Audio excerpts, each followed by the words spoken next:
1 number প্ৰশ্ন ক পৰিৱেশৰ জৈৱিক আৰু অজৈৱিক উপাদানবোৰ কি কি?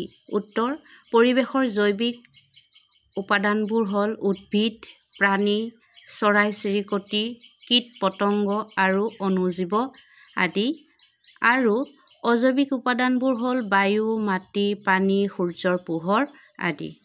খ নম্বৰ প্ৰশ্ন উদ্ভিদক উৎপাদক বুলি কিয় কোৱা হয়? উত্তৰ উদ্ভিদে নিজৰ আহাৰ নিজে তৈয়াৰ কৰি ল'ব পাৰে, সেয়েহে উদ্ভিদক উৎপাদক বুলি কোৱা হয়।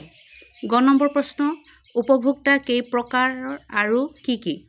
উত্তৰ উপভোক্তা 3 প্ৰকাৰৰ।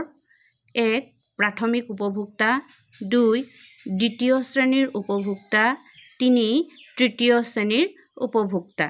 ঘ নম্বৰ প্ৰশ্ন বিয়োজকে আমাক কেনেদৰে সহায় কৰে? উত্তৰ বিয়োজকে উদ্ভিদ আৰু প্ৰাণীৰ দেহৰ অংশসমূহৰ বিয়োজন ঘটায়, অৰ্থাৎ ক্ষুদ্ৰ ক্ষুদ্ৰ অংশলৈ পৰিণত কৰি গেলি পচি যোৱাত সহায় কৰে। এই গেলি পচি যোৱা অংশবোৰক কিছুমান অণুজীৱই আহাৰ হিচাপে গ্ৰহণ কৰে আৰু বাকীখিনি মাটিত জৈৱিক সাৰ হিচাপে মিহলি হৈ থাকে। এই সাৰ উদ্ভিদৰ শিপাই গ্ৰহণ কৰি উদ্ভিদৰ বৃদ্ধিত সহায় কৰে। এনেদৰে বিয়োজকে আমাক সহায় কৰে। ঙ নম্বৰ প্ৰশ্ন 3টা পৰিস্থিতি তন্ত্ৰৰ নাম লিখা। উত্তৰ 1 পুখুৰী, 2 অৰণ্য আৰু 3 শস্য পথাৰ। 2 নম্বৰ খালী ঠাই পূৰ কৰা। ক শামুক হ'ল ইয়াত হ'ব প্ৰাথমিক উপভোক্তা। খ এটাতকৈ অধিক খাদ্য শৃংখল মিলি খাদ্যজালৰ সৃষ্টি হয়। গ শেন হ'ল শব্দটো হ'ব তৃতীয় শ্ৰেণীৰ উপভোক্তা।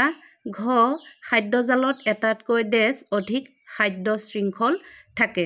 3 নম্বৰ শুদ্ধ উত্তৰ বাছি উলিওৱা। ক ইয়াতে মই শুদ্ধ যিটো তাত টিক মাৰ্ক দি দিছোঁ, বাক্যটো পুনৰ আকৌ লিখি দিয়া নাই। ক খাদ্য শৃংখলৰ আৰম্ভণিতে সদায় উদ্ভিদ, প্ৰাণী, অণুজীৱ থাকে, ইয়াতে হ'ব উদ্ভিদ থাকে। খ বিয়োজক উৎপাদকে উপভোক্তাই খাদ্য প্ৰস্তুত কৰে, ইয়াতে শুদ্ধ হ'ব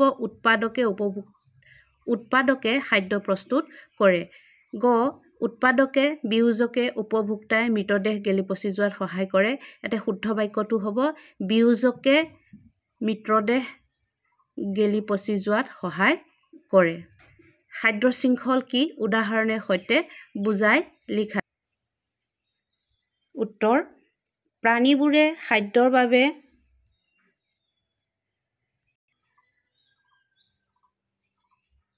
এটাই আনটোৰ ওপৰত নিৰ্ভৰ কৰিবলগীয়া হয়। এইদৰে খাদ্যৰ বাবে এটা প্ৰাণীয়ে আনটোৰ ওপৰত নিৰ্ভৰ কৰি জীয়াই থকা প্ৰক্ৰিয়াটোকে খাদ্য শৃংখল বোলে।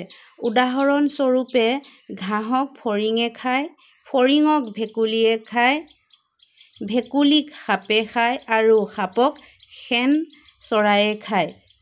এনেদৰে খাদ্যৰ বাবে ইটোৱে সিটোৰ ওপৰত নিৰ্ভৰ কৰি খাদ্য শৃংখল এটা গঠন কৰে।